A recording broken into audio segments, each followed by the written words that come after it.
इस्लाम में pre planned हलाला या एक रात के हलाला का कोई वजूद नहीं है, बल्कि हजरत मोहम्मद सल्लल्लाहु अलैहि वसल्लम ने ऐसे लोगों पर लानत भेजी है। जो बात हमारे मुआशरे में जहालत की वजह से फैल गई है, उसका इस्लाम की हकीकत से कोई ताल्लुक नहीं। आज हम कुरान और सही हदीस की रोशनी में तलाक, खुला और हलाला के हकीकी मसले को समझेंगे। सबसे पहली बात, इस्लाम में निकाह एक मुकद्दस अहद है। इसे छोटी छोटी बातों या गुस्से में आकर तोड़ देना सख्त नापसंदीदा अमल है। तलाक देने का इस्लामी तरीका ये हरगिज नहीं है कि गुस्से में आकर एक ही सांस में 3 बार तलाक कह दिया जाए। ये जहालत है। कुरान के मुताबिक अगर निभाह मुमकिन ना रहे तो शौहर पाकी की हालत में सिर्फ एक तलाक दे।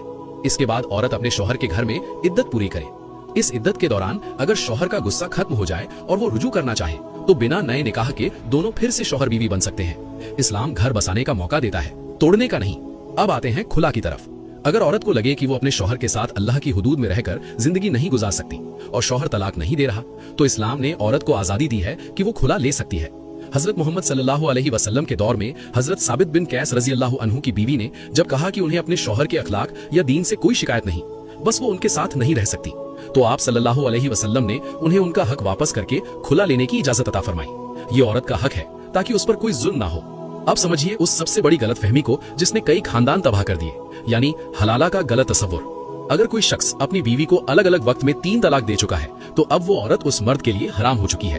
अब वो दोनों दोबारा निकाह नहीं कर सकते। कुरान का फैसला है कि अब वो औरत आजाद है, वो किसी और मर्द से अपनी मर्जी से निकाह करे।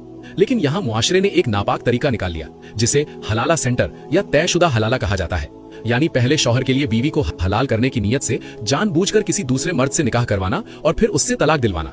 ये सरासर हराम है। सही हदीस में है कि हजरत मोहम्मद सल्लल्लाहु अलैहि वसल्लम ने फरमाया कि अल्लाह की लानत हो हलाला करने वाले पर और उस पर जिसके लिए हलाला किया गया। कुरान का हुक्म तो ये था कि अगर औरत इत्तेफाक से किसी दूसरे मर्द से निकाह करे, एक मुकम्मल जिंदगी गुजारे और अगर तकदीर से उस दूसरे शौहर का इंतकाल हो जाए या वो किसी जायज वजह से तलाक दे दे, सिर्फ तब जाकर वो औरत अपने पहले शौहर से दोबारा निकाह कर सकती है। ये असल में उस मर्द के लिए एक सजा थी जिसने बिना सोचे समझे 3 तलाक का हक गंवा दिया, मगर लोगों ने इसे एक कारोबार और गुनाह का जरिया बना लिया।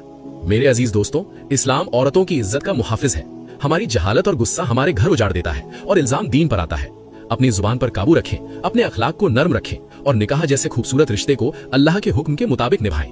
आप भी दिल से मानते हैं कि इस्लाम हकीकत में औरतों की इज्जत और घरों को जोड़ने का दीन है, तो कमेंट्स में बेशक जरूर लिखें या अपने घर वालों की सलामती के लिए कोई प्यारी सी दुआ लिखें।